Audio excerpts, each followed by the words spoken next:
বর্ণিল আয়োজনে মালয়েশিয়ায় অনুষ্ঠিত হলো Bangladesh branding festival 2025। Malaysia Bangladesh forum অ্যাসোসিয়েশনের উদ্যোগে রাজধানী কুয়ালালামপুরে করা হয় দিনব্যাপী এই আয়োজন, যা ঘিরে ব্যাপক ঢল নামে সর্বস্তরের প্রবাসীদের। দেশীয় পণ্যের পাশাপাশি অনুষ্ঠানের মধ্য দিয়ে তুলে ধরা হয় বাংলাদেশের সংস্কৃতি। সহকর্মী মোহাম্মদ মনিরুজ্জামানের পাঠানো তথ্যচিত্রে ডেস্ক রিপোর্ট।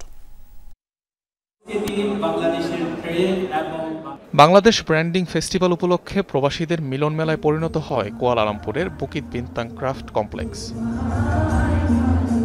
স্থানীয় সময় সকাল 10টায় শুরু হয় মূল আয়োজন। জাতীয় সঙ্গীত পরিবেশনার মধ্য দিয়ে পর্দা ওঠে ব্র্যান্ডিং ফেস্টিভ্যালের। দেশীয় রিয়েল এস্টেট, ব্যাংকিং, শিক্ষা, স্বাস্থ্যসেবা, তৈরি পোশাক, পর্যটন ও হস্তশিল্প প্রদর্শনীর বুথ সহ ঐতিহ্যবাহী দেশীয় খাবারের স্টল বসে ফেস্টিভ্যালে, যা ঘিরে প্রবাসী বাংলাদেশিদের উপস্থিতি ছিল চোখে পড়ার মতো। এই ধরনের অনুষ্ঠান আমি মনে করি বাংলাদেশের সাথে মালয়েশিয়ার সম্পর্ককে আরো উজ্জ্বল করবে। এই ধরনের অনুষ্ঠান হলে লোকজন দেশকে আবার কাছে পায়। এখানে আমাদের গান বাজনা, আমাদের নাচ, আমাদের সঙ্গীত আর আমাদের পুরো কালচারটাকে ধরতে পারে।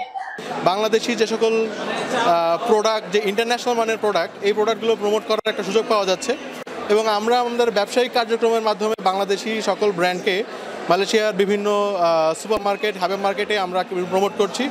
জোহর রাজ্যের প্রিন্সেস তুঙ্কু মরিয়ম জারা সহ অনুষ্ঠানে অতিথি হিসেবে উপস্থিত ছিলেন বাংলাদেশ হাই কমিশনের দূতালয় প্রধান প্রণব কুমার ভট্টাচার্য।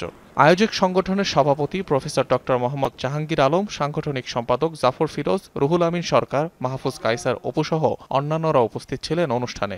প্রবাসী ভাইরা যারা রেমিটেন্স যোদ্ধা, এরা সচরাচর আমাদের পায় না এবং তারা ওভাবে যাচাই বাছাইও করতে পারে না যে তার ইনভেস্টমেন্টটা প্রপারতে হচ্ছে কিনা।